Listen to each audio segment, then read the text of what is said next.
Hi, I'm Charla with Freezer Meals 101. Welcome to this week's edition of What's for Dinner, where I show you how I take our freezer meals and transform them into our weeknight suppers.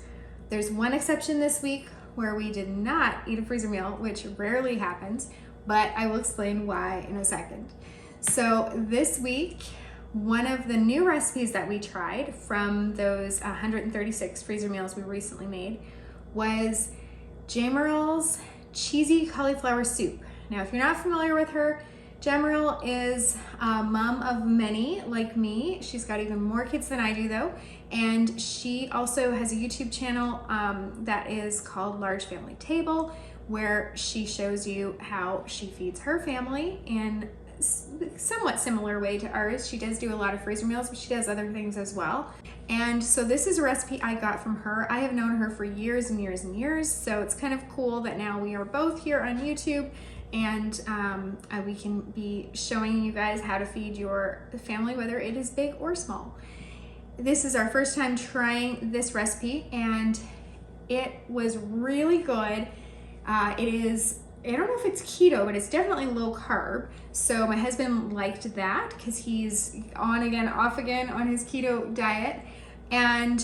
But we found that it would have been quite bland if we hadn't topped it with things. So she had suggested adding some toppings. So what we did is we cooked it in the crock pot, so it couldn't be easier. Just went freezer to crock pot, and then we used an immersion blender to blend that all up nicely and get it into a smooth consistency. And I did some cooked bacon, green onions, cheese, and you could do sour cream. So those were our toppings, and I really found that with this recipe, the toppings made it. So once we added those, it really was good. I found that it was a little on the bland side, so I did add some pepper to mine. All in all, I would say that this is definitely a recipe worth making. The next one that I tried was the recipe that I was probably most looking forward to of our new recipes from this last freezer meal session. It was a Chipotle roasted tomato sauce, and when I made it and when it was roasting in the oven, the smell was incredible. So I was really anxious to give this one a try.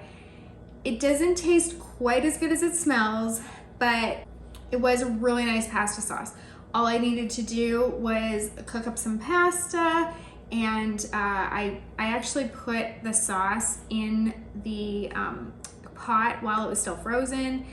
I just made it for lunches this week, so I didn't have time to wait for it to thaw, and was able to just kind of crunch it down as it thawed in the pot and serve that over the pasta with some Parmesan.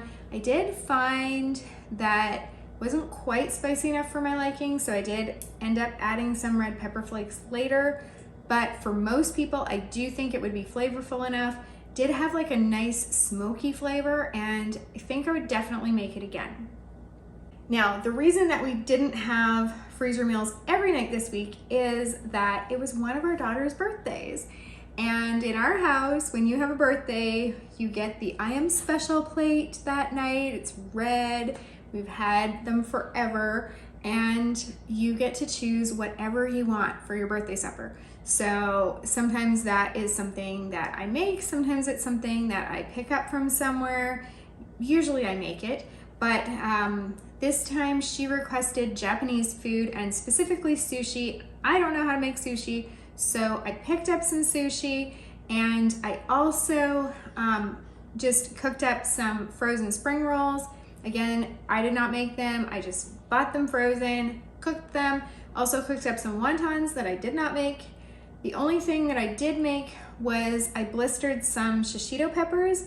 I've never done that before, but I've eaten them in restaurants and enjoyed them. And I saw shishito peppers at the store and thought, what the heck, I can learn how to do this. And it was super simple, easier than I thought. So I will make those again for sure. Very, very easy. Just add some oil and cook them up in the pan until they blister, just like it sounds.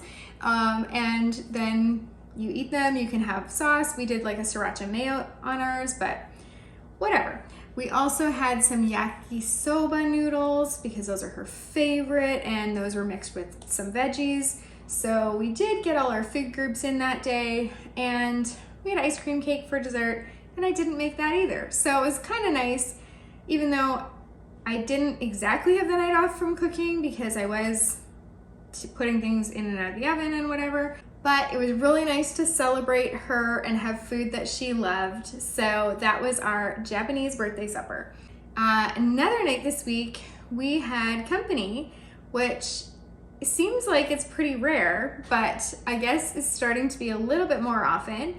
And so what I did is I took out 2 of the chicken pot pie fillings. I wasn't sure that one would be enough between our kids and their kids and us and them. So I took out 2 bags of the filling, and then I topped those with some Pillsbury Country biscuits. I did take those and get them in half, just because I find that they're a little bit too mushy on the bottom for my taste, or for my liking, when I don't do that. So I did cut them in half, or just break them in half. And I served that with Cobb salads that I made individually for everybody.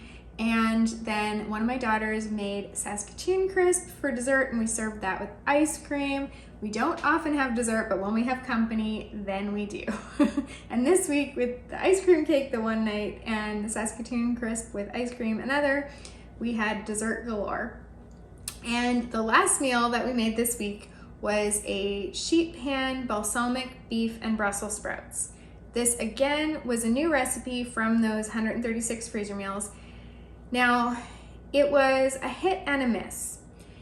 The hit part was the flavors were good, and so both our family and Christy's family enjoyed it. The miss was we had made it with beef stew meat, and I really think when it comes to stew meat, you need to cook it for longer, and it needs to be one of those slow cooks so that the meat breaks down and is more tender. The meat on the sheet pan was a little bit tough, so even though the flavors were good, it was definitely not our favorite meal. Now, I talked to Christy about it, and we decided that it would be something that we would consider making again, but we would choose a different cut of beef to use so that we wouldn't get that toughness to the meat. So because the flavors made it salvageable, we would consider doing it again with a different cut of meat. That is it. It was a good week on the food front here. And thank you for joining me today as we just quickly went through what we had for dinner. I hope you guys have had a great week, and happy cooking.